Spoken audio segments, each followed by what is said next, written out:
Hello and welcome back to our channel. So today in this video we are going to discuss about how you can reverse a video on Capcut app. So without wasting much of our time, let's get straight into the video.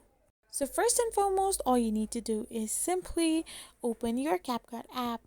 So once you tap your Capcut app, you will end up in this home page where you can tap on the new project or select the old one. So after you select the video, you can simply scroll on through the options down below where you can find the reverse option. So now after you find the reverse option, you need to simply tap on it. And after you do so, your entire video will get reversed. So this is how you can reverse a video on the Capcut app. I hope you found this video helpful, so don't forget to hit that subscribe button and to give us a thumbs up. We will be back again with these informative videos.